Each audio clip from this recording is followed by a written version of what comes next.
Questions? We good? The assignment sheet's going around, so please sign that and pick up a handout if you haven't gotten one. So where we left off last class, I believe I was talking about the Cranston administration, and Governor Cranston's going to take over from his uncle in 1698, and he's going to become the longest reigning serving governor in Rhode Island history to this present time period. He's going to serve until 1727, and actually he's going to die in office. So he's going to be in for that entire period of time. Why his administration is important: it creates a stable environment for Rhode Island, and the stability is going to allow it to grow and expand. Okay, so this process of stability and growth and expansion is going to start under Cranston's direction and administration, and it's going to continue throughout the 18th century. So we're going to cover some of this today. But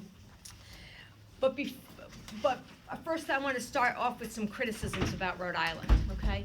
So in the early years of Cranston's administration, okay, he's going to contend with some critics that are going to come on scene in terms of Rhode Island, coming from Massachusetts Bay Colony, and they're going to be critical of Rhode Island, what's going on in the colony, and they're going to send back unfavorable reports to the Board of Trade. So he's going to contend with these difficulties. So I just want to highlight the three that are the most important. The first critic on the site was Edward Randolph, okay? You can follow the outline, okay? Edward Randolph, he was in charge of customs in terms of shipping, going in and out, and he's going to visit Rhode Island in the 1697, and he's going to write a scathing report about Rhode Island, and specifically smuggling and trade, and how Rhode Island is flouting the laws of trade and not abiding by the Navigation Acts, etc. So he's going to focus in on smuggling. He's going to actually go on, and he's going to have a long career in North America as a customs agent and be in charge of customs collection for the colonies at large. But that's the first report that's sent back to London, being very critical of what's going on in Rhode Island. The second critic on site, coming to the colony of Rhode Island, was another high-ranking English official. His name was Richard Coote, but he was better known as the Earl of Bellamont. So that was his title. He was an earl. He's going to be named as a governor for Massachusetts Bay Colony also. And he's going to visit Rhode Island. And the reason why he comes to visit Rhode Island is that he wants to verify Randolph's report. He wants to check out what Randolph had and verify it. So when he gets to Rhode Island, he had heard about lots of rumors. He had heard about Rhode Island's innate corruption, and he wanted to he came to Newport to check this out on his own. So when he comes to Rhode Island, okay, he's going to come to Newport specifically, he's going to ask about specific things. He's going to ask, and these are all verifying what Randolph had stipulated. He's going to ask about favoritism in court. I talked about this previously, about non-Rhode Islanders not being able to get justice in Rhode Island courts. He's going to ask about pirates, okay? He's going to ask about favoritism in harboring pirates, especially in Newport. He's going to ask about admiralty jurisdiction, about Rhode Island's homegrown admiralty courts. Again, biased and not particularly fair for those that come from the outside. He's going to ask about how Rhode Island's enforcing the navigation laws, the Navigation Acts, okay? He's going to also ask about the oaths, administration of oaths, if people are taking the proper oaths, administering the oaths. And he's going to ask questions about the militia, about its preparedness, defensive purposes, etc., keeping in mind colonial wars in the background. Okay? When the Earl gets to Newport, okay, he's unable to get any satisfactory answers to any of his questions. And he's going to basically leave, and he's going to be annoyed when he leaves because he's basically stonewalled, and he's going to write another scathing report that he's going to send to London, okay? He's going to actually identify 25 specific charges against the colonial government of Rhode Island.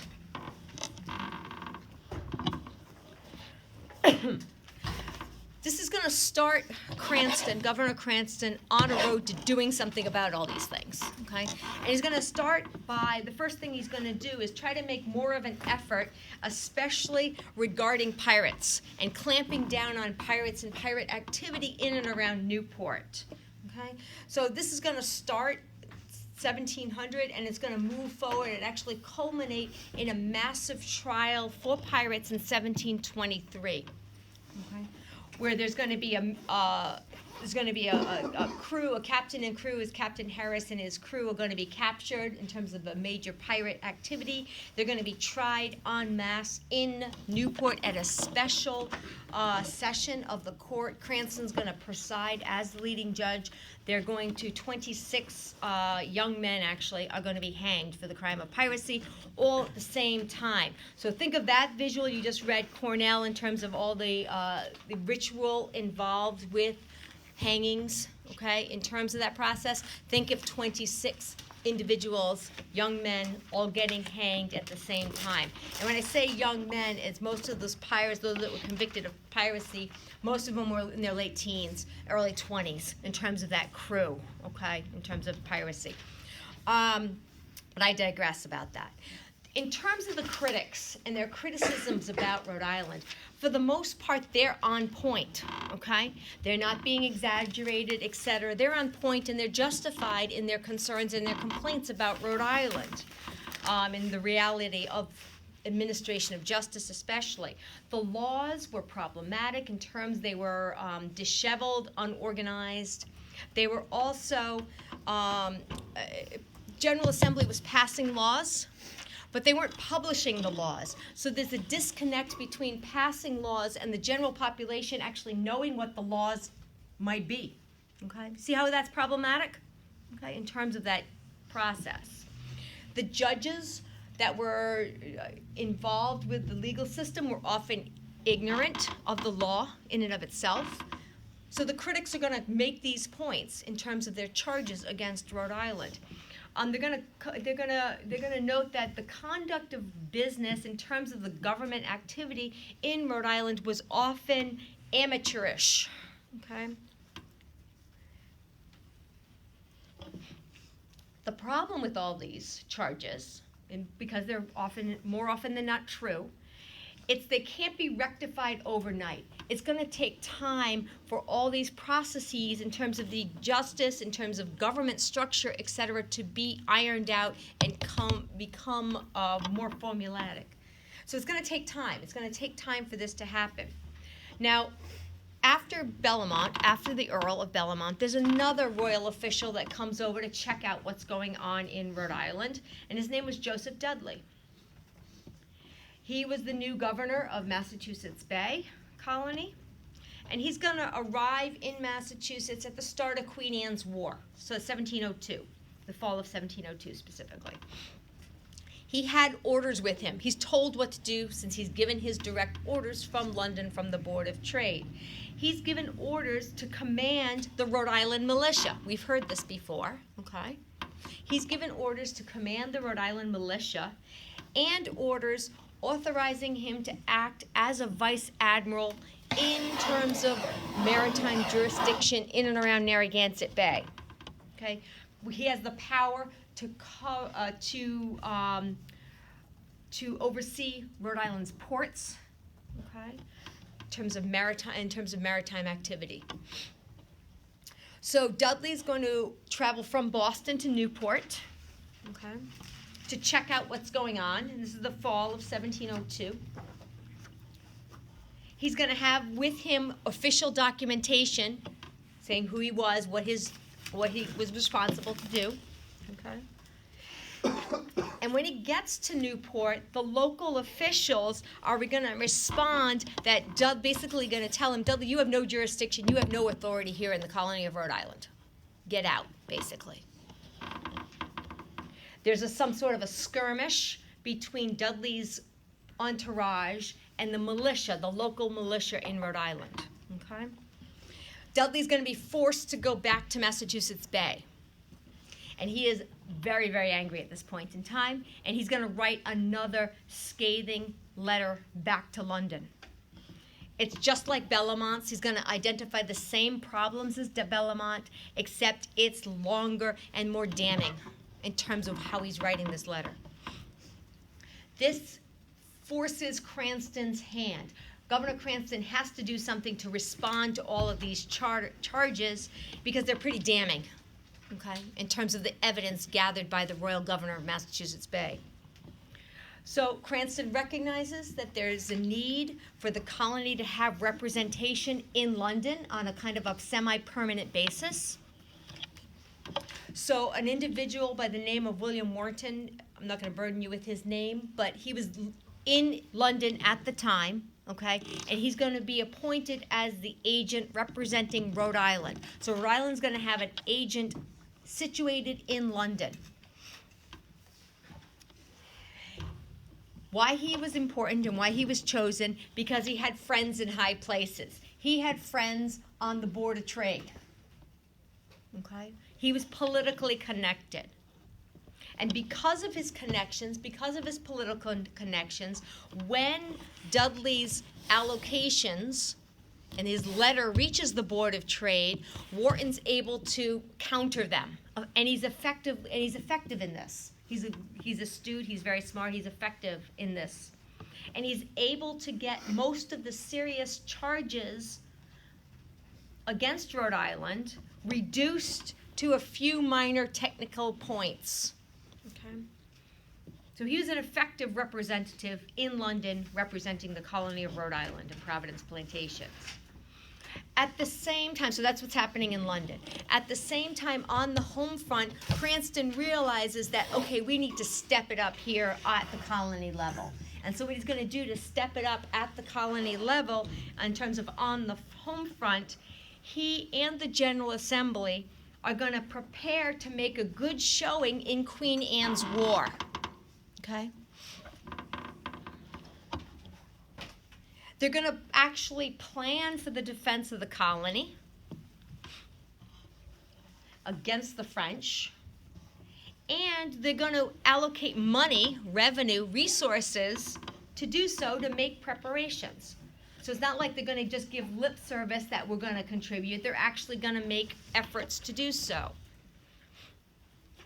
And Rhode Island, in an unusual show of good faith, is actually going to provide the necessary quota of men to go fight outside of the colony. So they're going to actually make a good showing in terms of this. This, providing the men, etc., preparing for the defense, is going to prove to London, prove to the Board of Trade, that the colony was acting patriotically. Okay, serving the best interests of London. The colony was being cooperative, regardless of all these reports they're receiving. Okay? So we start from this point forward, and especially Queen Anne's War, moving forward, Rhode Island really steps it up to be a team player, okay? And to become, and this is where Rhode Island becomes more integrated into the British Empire, okay? And it's going to happen under Cranston's administration. And under the Cranston's administration, the government structure is going to be overhauled, okay?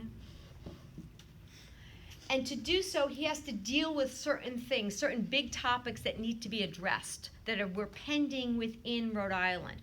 The first was property. What's happening with land? Land is always a source of contention in terms of who owns what. It's always a problem. Okay? And so there's a lot of pending conflicts over land, over property, that had to be resolved so that the colony could move forward. You can't move forward anywhere where you have lots and lots of pending litigation that kind of doesn't allow the process to move forward. So if property is in litigation constantly and continually, what happens to that property in terms of, can it be sold?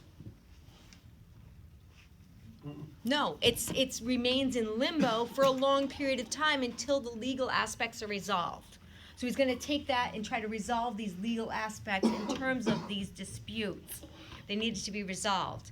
That's going to be part of the process, and it's going to be wrapped in with town governments as well. So Cranston's administration at the colony level has to rein in the towns, okay? Because remember, the towns had increased authority that they had since the Dominion of New England time period. That kind of has to get reversed. And Cranston has to have more power and authority at the colony level and try to take away some of the power and authority at the town level in terms of this process of centralization. Okay? So doesn't that sort of go against Rhode Island, though? He's trying, but he has to do a little bit at the colony level because you can't. It's not like he's going to take a lot of power from the towns, but he's got to take some. Because if you're doing some infrastructure development, like I'll be talking about later on in this class, hopefully, construction of roads, this goes with property, okay? If you're trying to construct a major highway, if you will, like Post Road, connecting your communities, okay, the towns have to be forced to comply. And that means the towns need to be forced to comply to give up land and jurisdiction, which means pressure needs to be put on those individuals that own those swatches of land, okay? And basically take that land, eminent domain, that concept of eminent domain that we still have today, take that land for the greater good in terms of constructing a road. Does that make sense? So that pressure is going to come from above to the towns to force this to happen in terms of centralization. In addition to property, another large classification and area that Cranston has to deal with is the issue of taxation in and of itself. Okay, taxation. Taxation is used for a lot of different purposes in terms of governments, okay? And the colony, in terms of the General Assembly, passes taxes in terms of the fiscal responsibility. The colony has no difficulty passing certain types of taxes, okay? They're going to be relatively easy to pass a tax on liquor, for example. Okay, they're going to pass a tax on liquor. They're going to propose and pass a new tax on slaves, which we'll talk about in a little bit. And they're going to push through new taxes on importation, exportation, port fees, etc. What becomes more problematic, again tied to property, is the issue of property taxes. Okay, it's extremely problematic.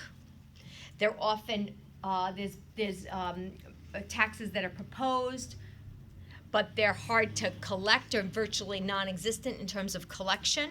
They're blatantly ignored oftentimes, and this is going to continue throughout the rest of the 17th century into the 18th century in terms of property taxes being problematic. Think of them being hard to collect. Okay? Nobody really wants to pay property taxes in the 18th century, just like nobody really wants to pay property taxes today, correct? Same scenario, okay? Again, but today, of course, you have an enforcement arm that's going to really push that issue. 18th century, it's kind of wonky, not so much. Okay, does that make sense? They have more options than we do. Yes, they could ignore the situation far better than we can today, okay? So taxation, this problem of taxation, especially property taxation, is going to remain a major issue. And it's still an issue today in terms of everything local is tied to property tax, is it not? In terms of local, your schools, everything is tied to local property taxes. So this still remains an issue today. That's why I mention it. Another major classification that needs to be dealt with by Cranston and his administration is the legal system, in terms of the laws especially. And this process of restructuring, this process of legal reorganization, if you will, was extremely slow. I would say even painfully slow. And the reason it was painfully slow is there's not a lot of qualified people on the ground, people that had the knowledge of how to do this. Okay? It's going to take, Bellamont's going to have his initial critique that there's no proper laws in terms of a published account of proper laws. It's going to take until 1719. It takes almost 20 years for them to get a proper digest of laws printed for the first time in the colony. Okay? And so these laws are passed by the General Assembly, but they're not published. Okay? And it's going to take some time to gather these all together to print and publish these. They're going to have committees that are going to try to work on them. The transparency is a huge issue, okay? I think transparency is a problem today. Transparency was a huge issue then as well.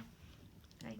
Part of the problem, and the work was really slow because there were not a lot of practicing attorneys in Rhode Island at that time. So you didn't have the people with the expertise in terms of legal training to hammer out the laws, okay? In terms of getting them ready for publication, to make sure they jive with one another, and to most especially to make sure they're in compliance with English common law. Okay, that whole process needed to be worked out. Okay? But by the end of Queen Anne's War, so 1712 into 1713, we have two individuals that are going to move into Rhode Island from Massachusetts Bay Colony, and they're going to be practicing attorneys, and they're going to be extremely knowledgeable and competent practicing attorneys, and they're going to help with the situation.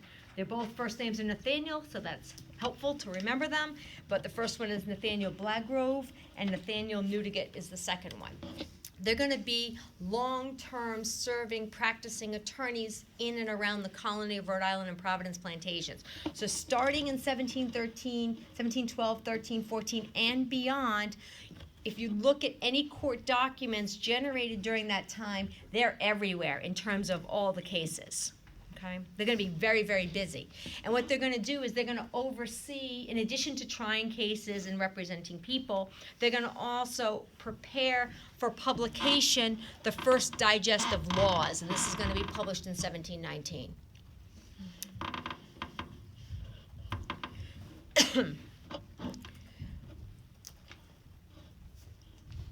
Another aspect of Cranston's administration that he has to deal with is the issue of common lands within the towns. This is another subset of property, if you will, I guess.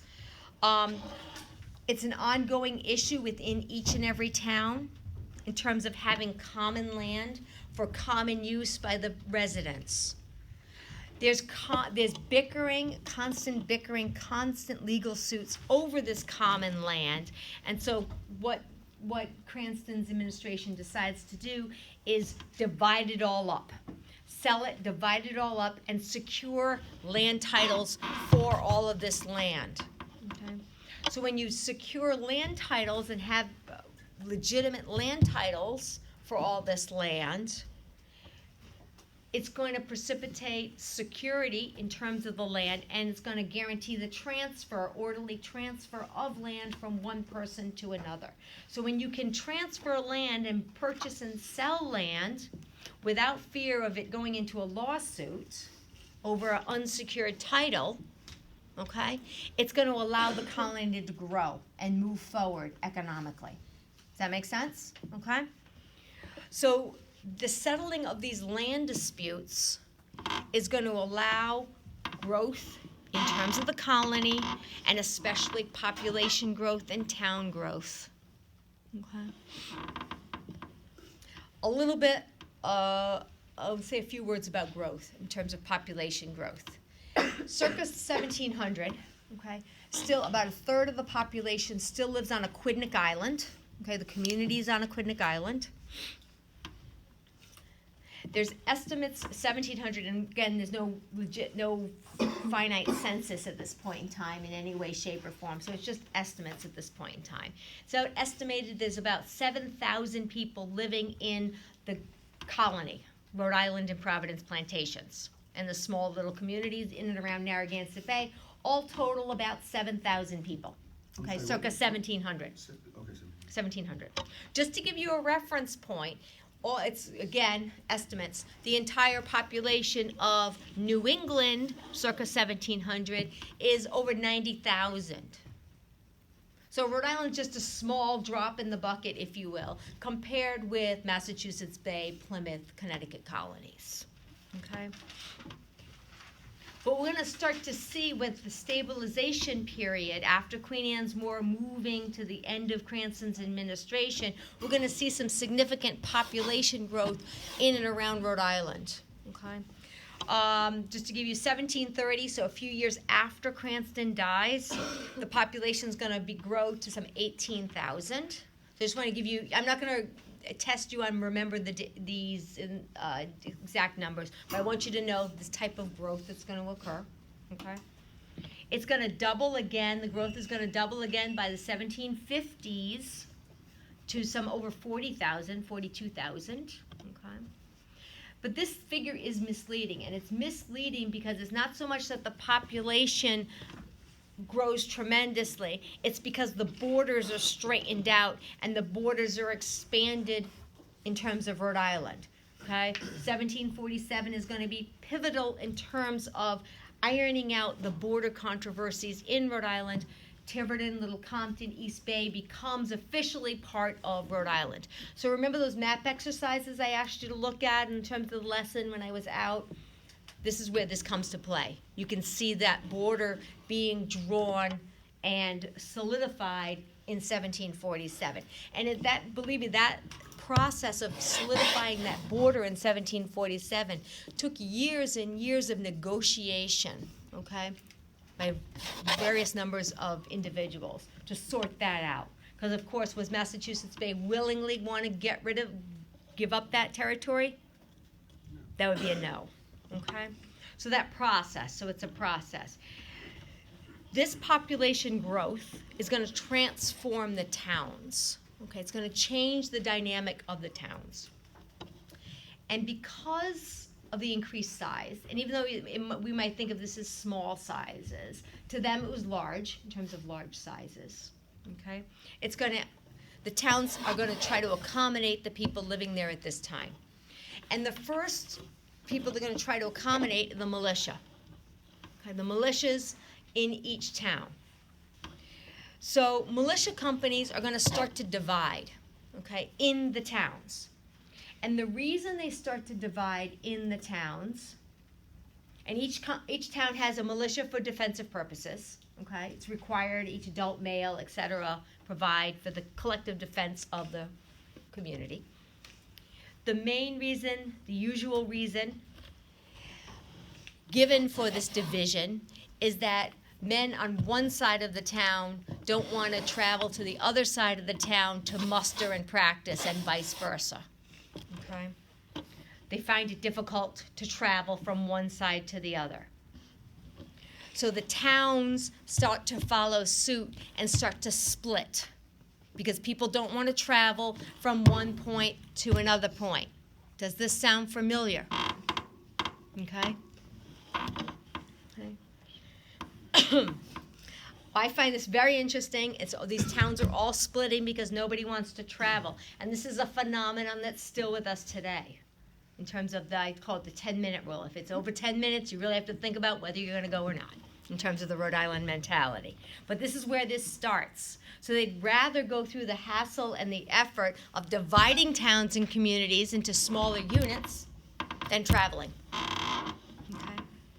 So we have, I'm not going to go through all the divisions. You can see that in terms of that map exercise that I gave you to look at in terms of North Kingstown, South Kingstown, etc.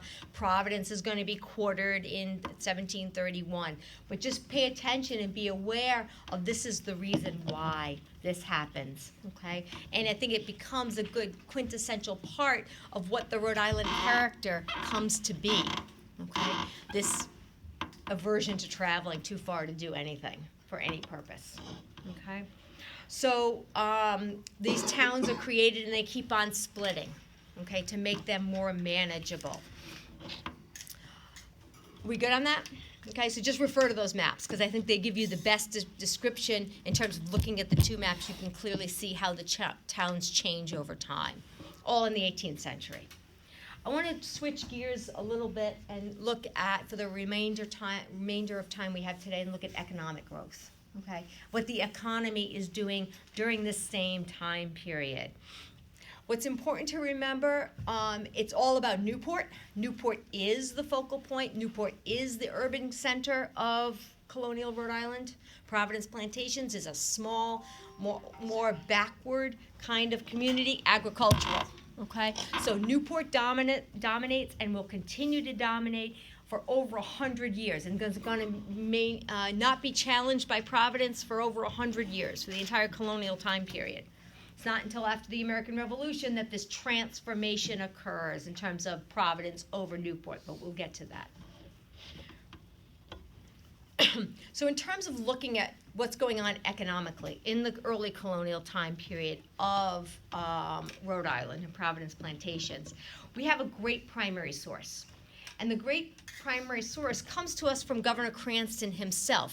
He's going to write a detailed report to the Board of Trade in 1708.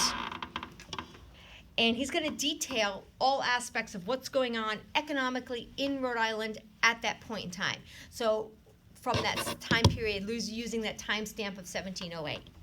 We have to remember that he's a politician, and some of this we have to take with a grain of salt. He's trying to put a very rosy viewpoint on what's going on locally, but we can use some of the information to glean some of what's going on in Rhode Island economically at that point in time, okay? And so Governor Cranston's report is an awesome way to do this.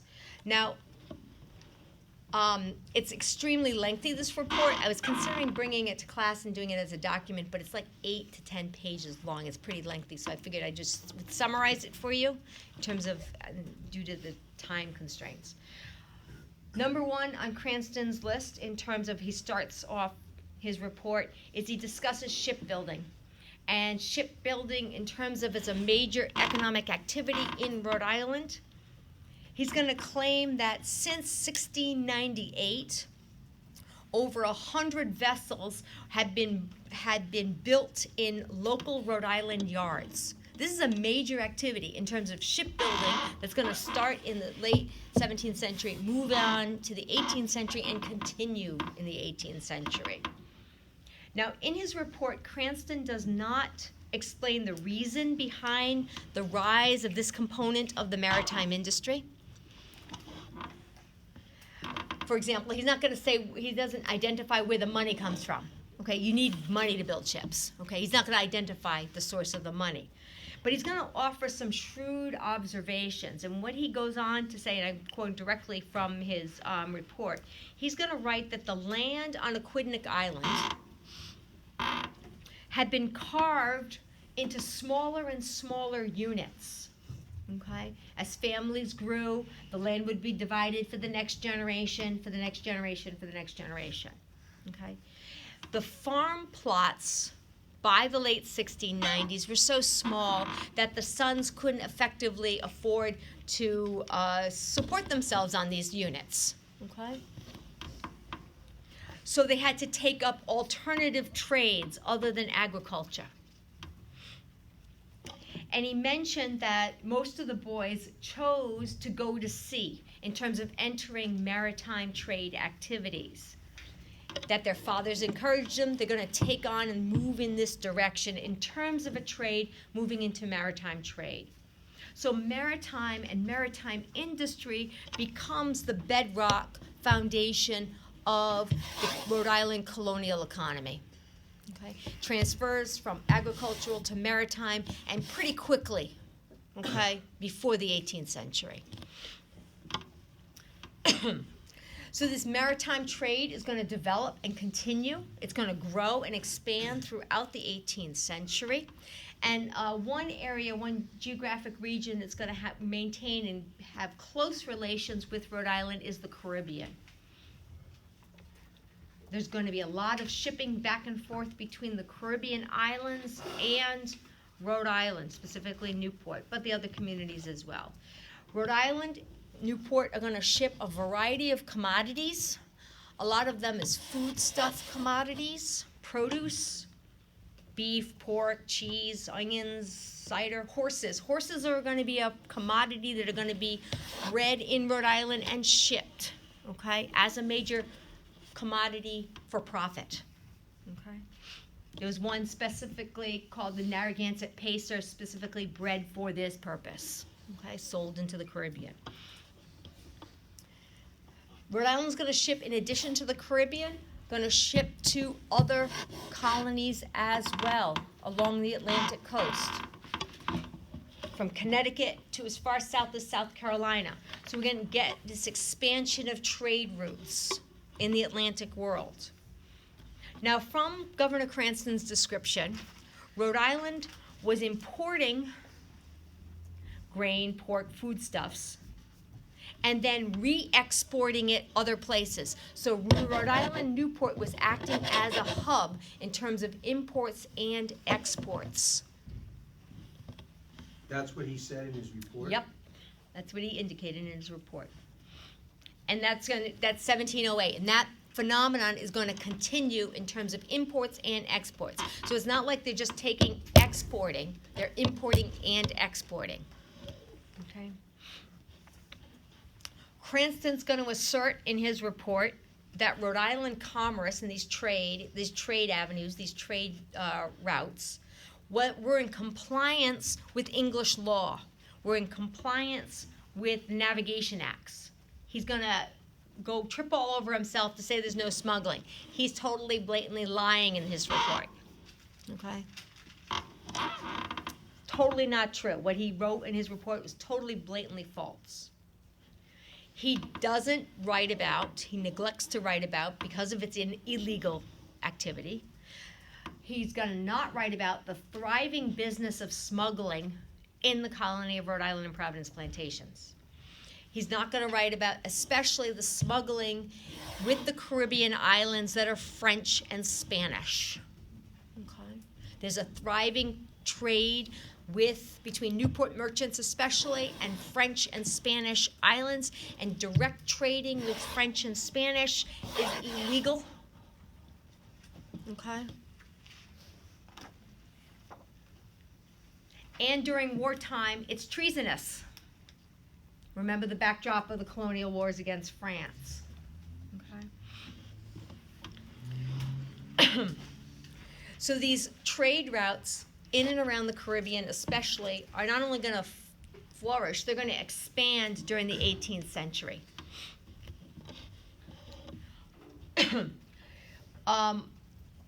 Your textbook's going to mention Rhode Island history. McLaughlin's going to mention 3 major areas of trade. Okay, I'm going to dovetail and identify each one of them a little bit. The primary sources of wealth in terms of colonial Rhode Island come from maritime trade. Sugar trade is the first. Sugar trade, the slave trade, and the fisheries. I'm going to talk about all of them, but I'm not going to finish them today. We'll have to finish them on Wednesday. In terms of the sugar, I'm going to start with sugar trade.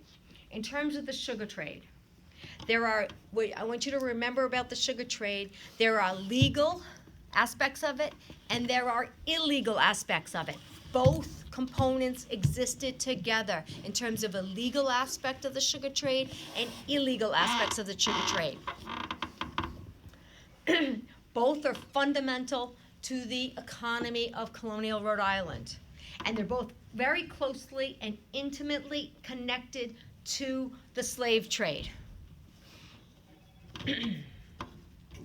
Now, the importation of sugar and the importation of molasses. Molasses was a byproduct of the finishing process of sugar. Okay.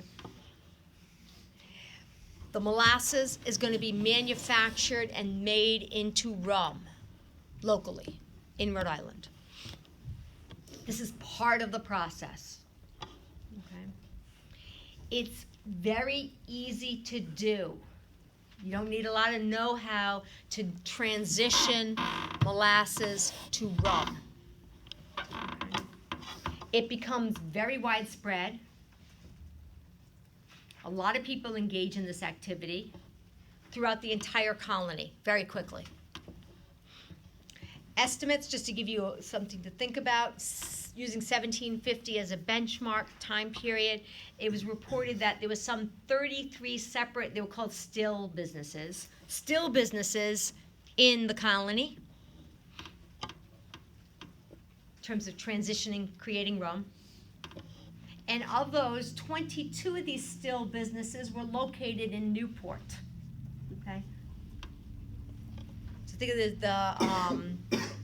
an explosion in terms of the liquor industry.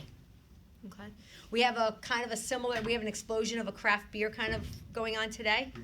Yeah? Think of that in similar terms. Okay, so it becomes a few people get successful, make some money at it, etc. Other people all jump in.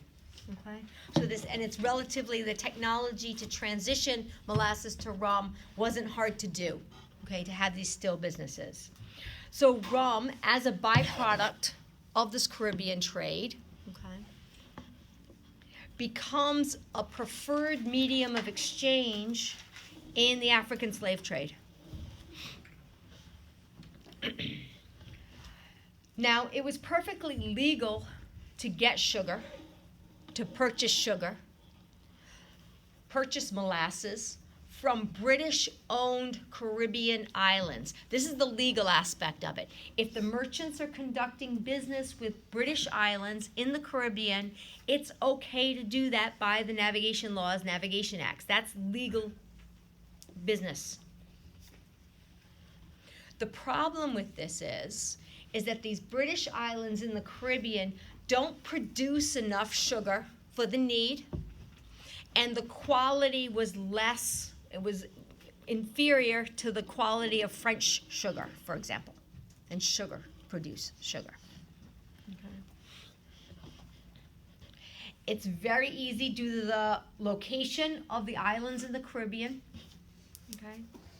It was very easy to obtain the foreign, so-called foreign sugar, which was totally illegal to do.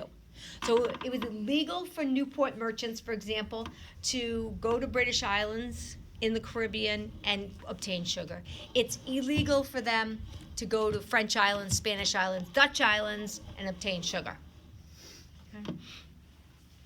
Smuggling becomes the norm in terms of getting the product from the foreign islands. Ultimately, this aspect of smuggling and this issue of sugar and the significance of sugar for the entire economy of Rhode Island and the colonies actually is going to set the colony up on a collision course with Great Britain post 1763 and be one of the causes of the American Revolution. But we'll get there next week. Okay? But this is where this begins, in the early 18th century. And it's just going to accelerate forward. Tied with sugar is slavery, the slave trade. Governor Cranston, addresses the issue of the slave trade in his report to the Board of Trade in 1708. It comes up. He's going to write about it. Okay? He has some interesting things to say about the slave trade. He wrote in his report that the importation of the first blacks, those of African descent, and their ancestors, first came in from Barbados, from the island of Barbados. They didn't come in directly from Africa. They came in via Barbados. Africa to Barbados, Barbados to the colony.